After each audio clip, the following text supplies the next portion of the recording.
Okay, so you know how we always hear, the future is now? Huh. Well, this time it feels like it actually is. And no, we're not talking about flying cars. We're talking robots. Everywhere you look, doing all kinds of jobs. Like not just those robots you see in movies, but actual robots working right alongside us.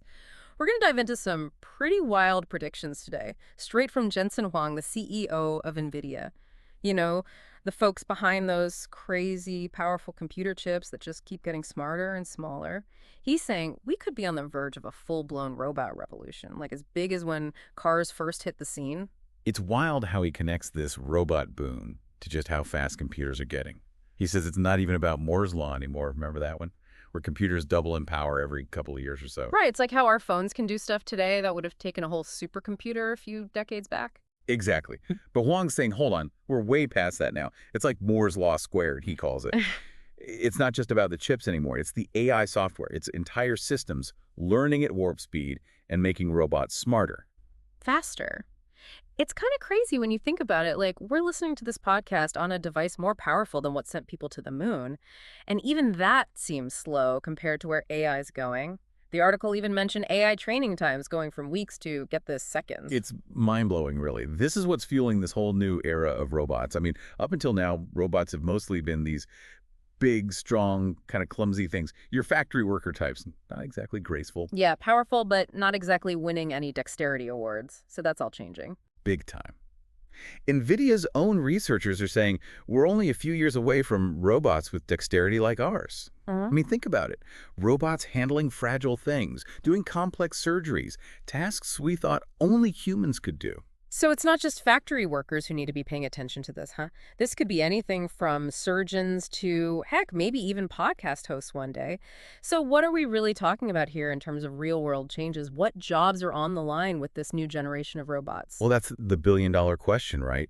And honestly, it might not even be about specific jobs changing. It could be about entirely new industries popping up, all centered around this new robotic workforce. So like if someone's listening to this right now thinking, wait, are robots coming for my job? What should they be doing?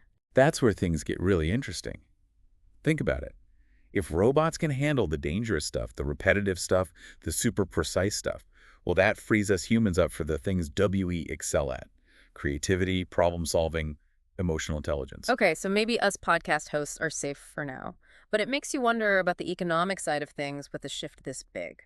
Speaking of big, we haven't even gotten to Huang's most interesting prediction. Right. His big claim: if we shifted resources from making cars to making robots, we could be producing 1.7 billion robots every year. 1.7 billion, that's almost impossible to imagine. Just for context, that's like 20 times the number of cars made today. Is that even realistic?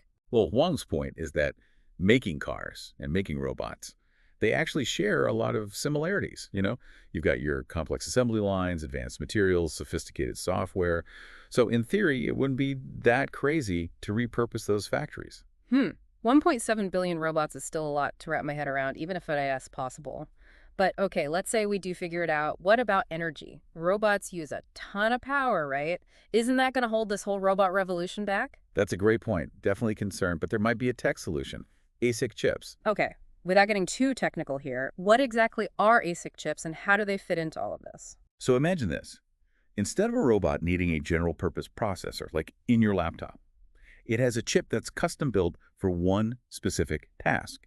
Like, let's say, grasping objects with insane precision. That's what an ASIC does. It's like a custom-built engine instead of a one-size-fits-all. Way more efficient. So it's not just about making robots that can do stuff, it's about making them practical, making them sustainable long term.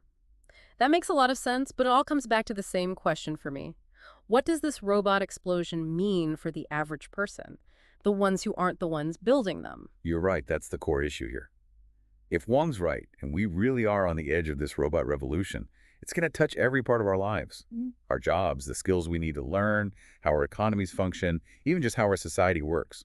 This tech has the power to completely reshape the world as we know it.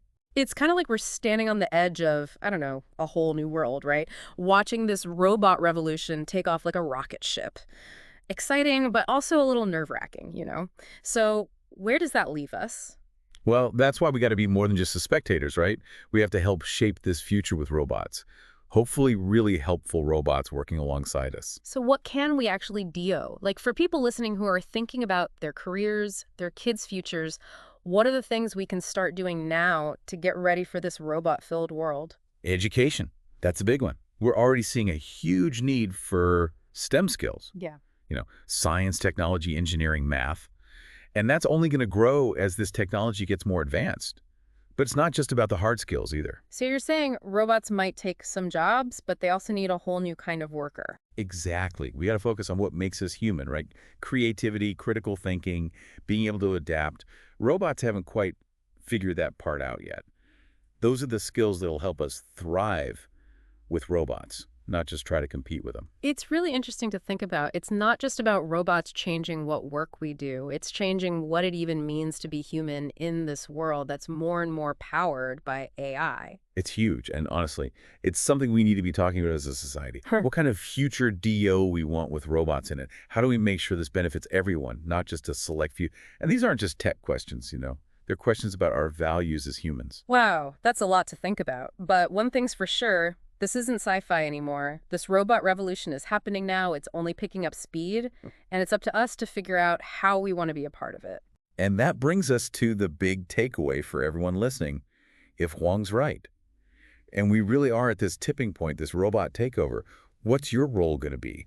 How will you use this information to be ready? How will you help shape this future?